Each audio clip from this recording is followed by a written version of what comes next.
5ই August 2024 সালে পশ্চিম ইলিশা তথা 4 নম্বর ওয়ার্ডে আপনারা কি কোনো বিজেপি পাইছিলেন? আচ্ছা, ভালো কথা।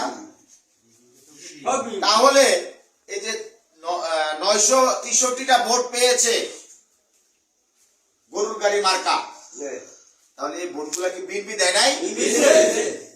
আচ্ছা, যদি বিএনপি দিয়ে থাকে তাহলে নেতাকর্মী, বিএনপির নেতাকর্মীদের উপরে কেন হুমকি দামকি আসবে? কেন বকাঝকা শুনতে হবে আমাদেরকে? আমাদের অপরাধটা কি? ছোট্ট একটা ঘটনার কথা আপনাদেরকে শোনাই।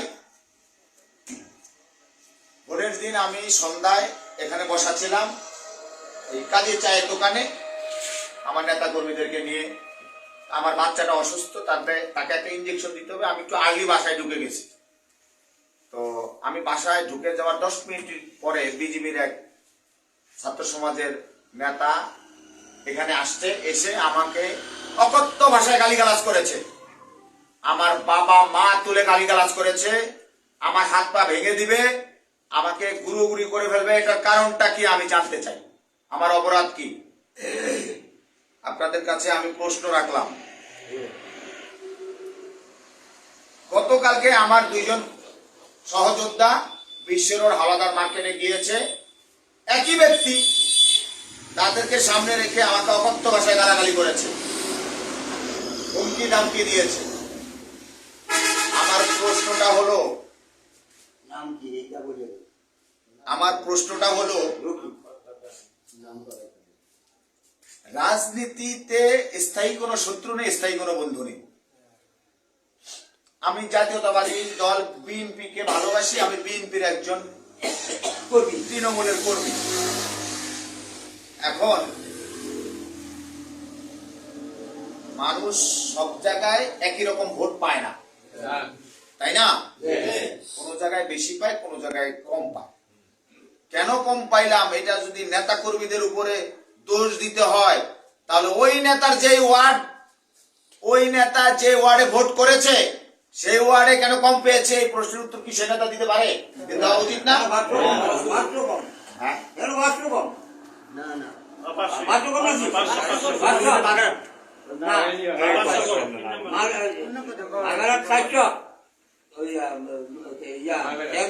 পশ্চিম ইলিশায় 2টা কেন্দ্র ব্যতি রেখে একটা কেন্দ্র বিজেপি দিতে পারে নাই।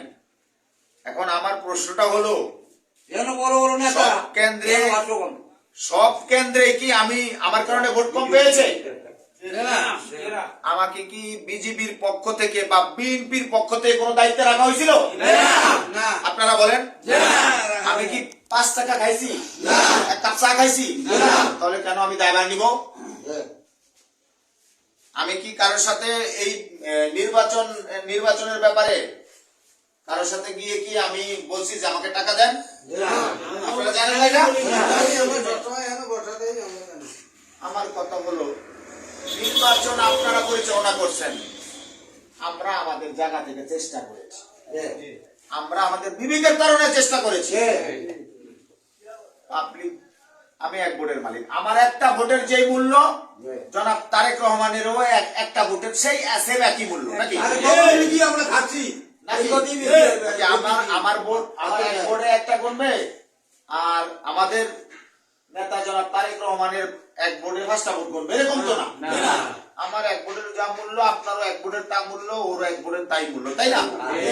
তাহলে আমি আমার ভোট দিয়েছি, আপনি আপনার ভোট দিয়েছেন, যে যার যার মতো। আমি আপনার মনের ভিতরে কি চলে এটাকে আমি জানি। এবার কি সামনাসামনি ভোট নেওয়ার কোনো উপায় ছিল বা কেউ চেষ্টা করেছিল? যার যার ভোট সে দিয়েছে, যাকে খুশি তাকে দিয়েছে। আমি আপনাকে অনুরোধ করতে পারি, রিকোয়েস্ট করতে পারি, কনভিন্স করার চেষ্টা করতে পারি, ফোর্স করতে পারি আপনাকে। আমি জোর করতে পারি? তাহলে তো আমি স্বৈরাচারের দোষর হয়ে গেল। আমি তো জোর করতে পারি না, কারণ জোর করব না বিদায়ী বাংলাদেশে 24-এর গণঅভ্যুত্থান হয়েছে। জোর করা তো যাবে না। যার যাকে ভালো লেগেছে সে তাকে ভোট দিয়েছে, কারণ এইটার দায়ভার তো আপনি একজনকে দিতে পারেন না।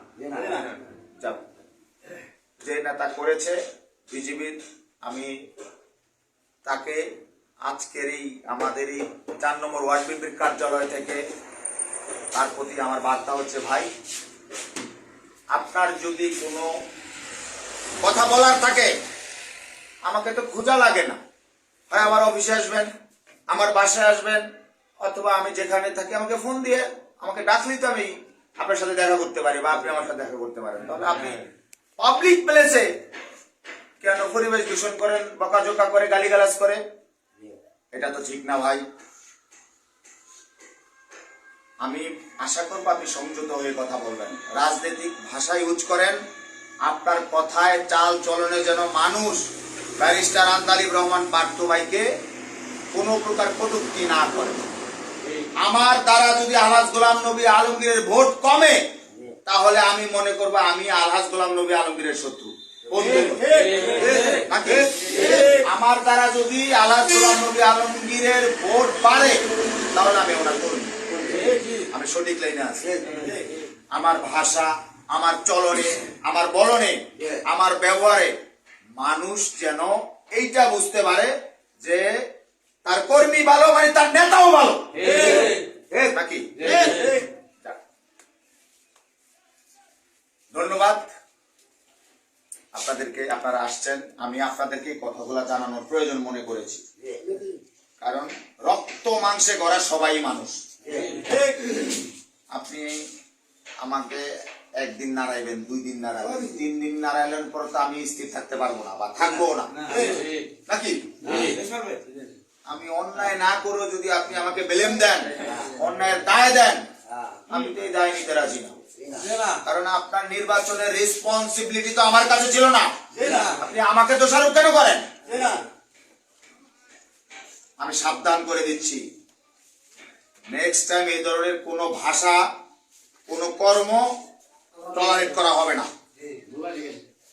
আমি এই ব্যাপারটা আমি আমাদের উপরোক্ত হায়ার অথরিটি অর্থাৎ আমাদের সিনিয়র নেতাদেরকে জানিয়েছি, তারা আমাকে আশ্বাস দিয়েছেন যে এরকম পুনরাবৃত্তি আর ঘটবে না। এরপরে যদি কোনো রকমের এই ধরনের ব্যত্যয় ঘটে, আমি আবার আপনাদেরকে নিয়ে বসবো, সিদ্ধান্ত আপনারা দিবেন আমি কি করবো, ঠিক আছে? এইবার আসি অন্য একটা পারপাসে, সেটা হচ্ছে ভোট তো শেষ, আমাদের নেতা প্রধানমন্ত্রী হয়ে গেছে ইনশাআল্লাহ। আমাদের ভোলা জেলার অভিভাবকদের প্রতি আমার ছোট্ট একটা মিনতি আবেদন আছে, প্রিয় নেতারা, এইবার একটু বিএনপি নেতা কর্মীদের দিকে নজর দেন আপনারা। আমার মনে হয় এই পশ্চিম এলিশা তথা এই ভোলা সদর উপজেলায় গত 30 বছর কোনো কমিটি হয় না, কি হয়? এই পশ্চিম এলিশা 4 নং ওয়ার্ডের কমিটির বয়স মনে 30 বছর হয়েছে। এটা কি চলতে পারে এভাবে কোন দল?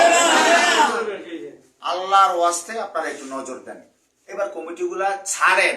আমরা আর পদ প্রার্থী লিখতে চাই না, আমরা পদ আছে এটা লিখতে চাই, আমাদের একটা পরিচয় দেন আপনারা।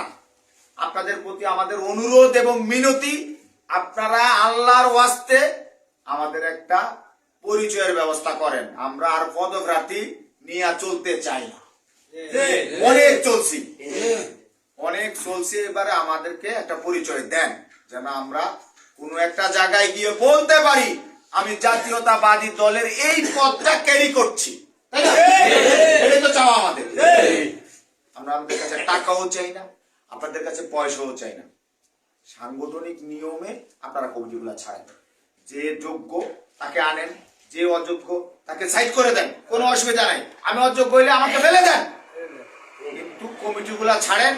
এই মানুষগুলা দীর্ঘ 17টা বছর ধরেই বিএনপির রাজনীতির সাথে জড়িত, এদের কারণ না সবারই কোথাও না কোথাও অবদান আছে। এরা সবাই চায় কমিটিগুলো হোক। যুব দল, স্বেচ্ছাসেবক দল, ছাত্র দল, শ্রমিক দল আছে কোন কমিটি? আমি নির্বাচনের আগে এক নেতাকে বলেছিলাম, ভাইয়া এটা কমিটিগুলো একটু ছাড়েন, ধৈর্য ধরেন, আমরা এত সহজে কমিটি পাই নাই। আরে ভাই এটা কেমন কথা? কোনো কথা হইল? আপনি সহজে পান না দেখে আমরা সহজে পাবো না? আমরা কি সহজে, আমাদেরকে সহজে দিয়ে দিচ্ছে নাকি নেতারা? যাই হোক, আমাদের এই 4 নম্বর ওয়ার্ডের সভাপতি মারা গেছে, তাও আজকে 7-8 বছর হয়ে গেছে, নাই কোনো সভাপতি। সেক্রেটারি আছে, ওনার সেক্রেটারি বয়স 30-40 বছর, 40 বছর। তাহলে এভাবে চলে না? কমিটির 3 ভাগের 2 ভাগ লোকই মনে পৃথিবীতেই নাই নাকি?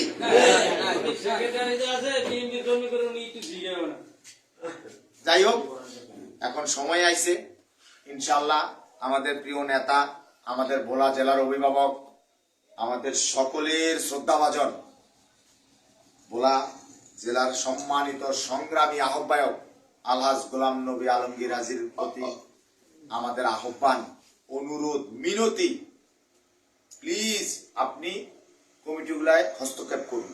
এই কমিটিগুলা ছাড়েন, আমরা কমিটিগুলা চাই। আর ভোট পরবর্তী আমাদের বিভিন্ন নেতা কর্মীদেরকে বিভিন্ন প্রকার হুমকি ধামকি, কারোর বাড়িতে যায় তালাশি করে, এই কারণগুলা কেন করতেছে আপনারা নিশ্চয়ই যাতে হস্তক্ষেপ করবেন।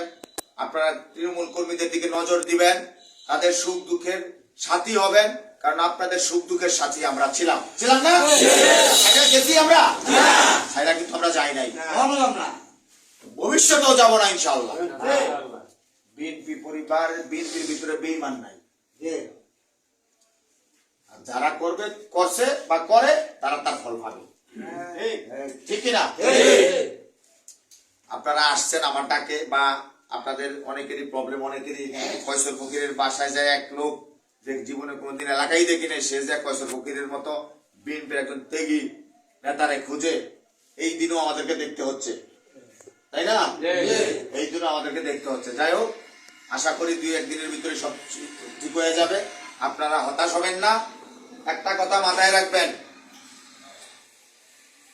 গত 10-12 বছর আমার সাথে আপনারা চলতেছেন, আমাকে আপনারা ভালো করে ছিলেন।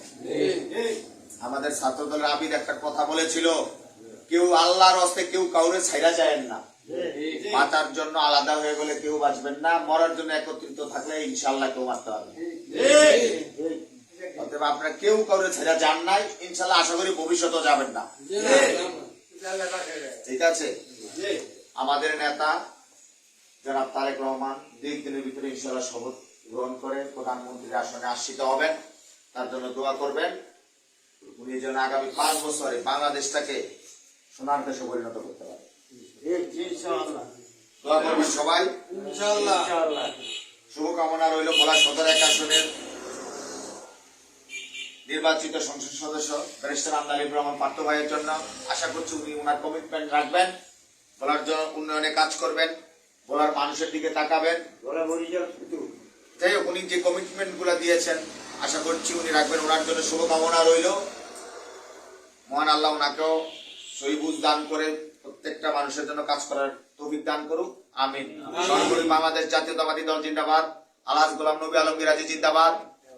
আগামী না, বাংলাদেশের প্রধানমন্ত্রী জনাব তারেক রহমান জিন্দাবাদ, বেগম খালেদা জিয়া অমর হোক, শহীদ জিয়া অমর হোক।